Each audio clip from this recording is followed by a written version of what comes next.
बिहार के कृषि मंत्री कुमार सर्वजीत बुधवार को दरभंगा पहुंचे, जहां उन्होंने सबसे पहले मखाना अनुसंधान केंद्र का निरीक्षण किया। इस दौरान उन्होंने मखाना उत्पादन के तरीकों का बारीकी से जायजा लिया और साथ चल रहे अधिकारियों को कई निर्देश भी दिए।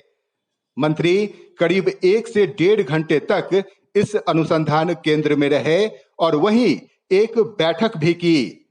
बैठक में कई समस्याओं और उसके समाधान पर चर्चा की गई। मखाना की गिरती कीमतों पर मंत्री ने चिंता जताई।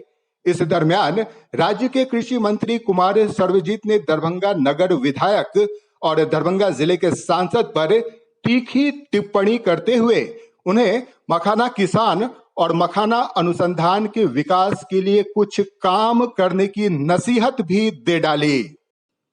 मीडिया से बात करते हुए मंत्री कुमार सर्वजीत ने मखाना की गिरती कीमतों पर चिंता जताई और कहा कि इसके लिए वे पटना में बिहार के किसानों और जनप्रतिनिधियों के साथ एक सेमिनार कर स्थिति को स्पष्ट करेंगे।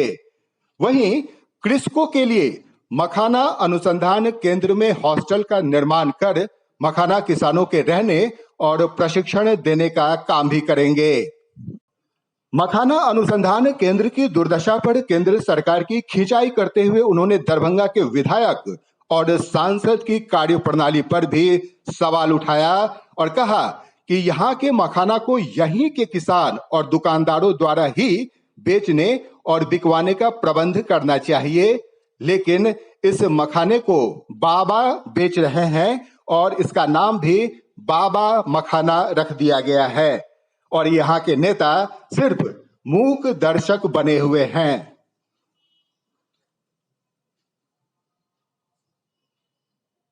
कृषि मंत्री कुमार सर्वजीत ने मखाना अनुसंधान केंद्र की दयनीय स्थिति पर नाराजगी व्यक्त की और केंद्र सरकार पर अपनी भड़ास निकालते हुए कहा कि केंद्र की सरकार मखाना अनुसंधान केंद्र को महीने का 10,000 रुपए भी नहीं देती है।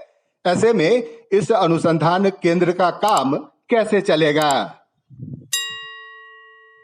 इसके अलावा मंत्री ने बिहार में खाद की कालाबाजारी पर सख्ती बरतने और खाद की कालाबाजारी रोकने के लिए उड़न दस्ता टीम बनाने की बात भी कही।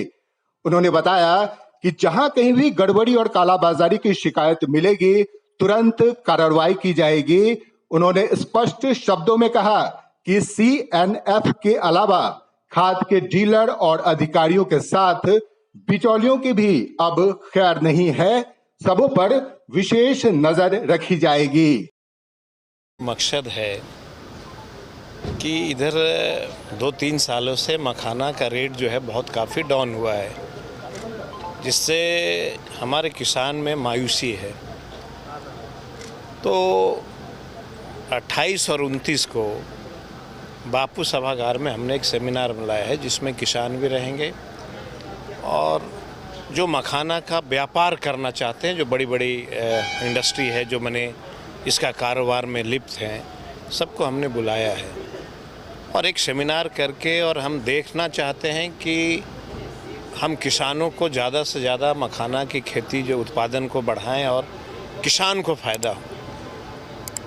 इसके लिए हम लोगों ने अभी मैं आपको जानकारी सिर्फ दे दूं कि अभी जो मैंने यहाँ देखा है मशीन की, ये मखाना को ये जो मैनुअली लोग करते थे उसको मशीन के माध्यम से अभी इसको हम जा कर के जो कृषि यांत्रिक हमारा जो योजना है उसमें हम इसको डालेंगे। किसानों को जो 90% सब्सिडी है उसको हम किसान को देंगे। स्टोरेज की समस्या है, प्राइवेट कंपनियां आती हैं और अपना स्टोरेज करती है और किसानों से औने पौने दाम में वो खरीदती है। एक तो हमारा वो मकसद है कि हम किसानों को पंचायत स्तर पे स्टोरेज की व्यवस्था कैसे करें, उसके लिए हम लोग अभी काम करेंगे।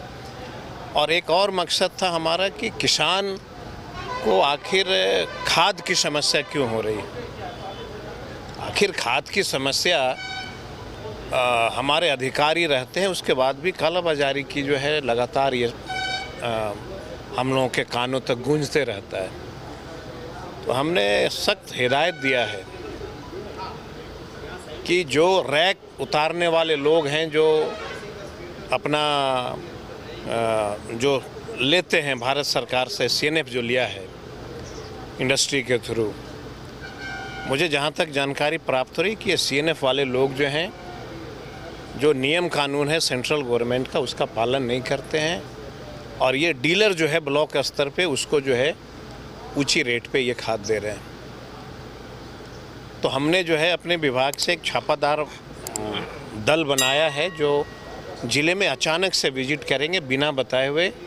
सीएनएफ वाले भी अगर पकड़े जाते हैं, डीलरों को ऊंचे दाम में अगर देंगे तो सख्त से सख्त कार्रवाई हम लोग करेंगे उस पर। Bureau report, Bihar junction news.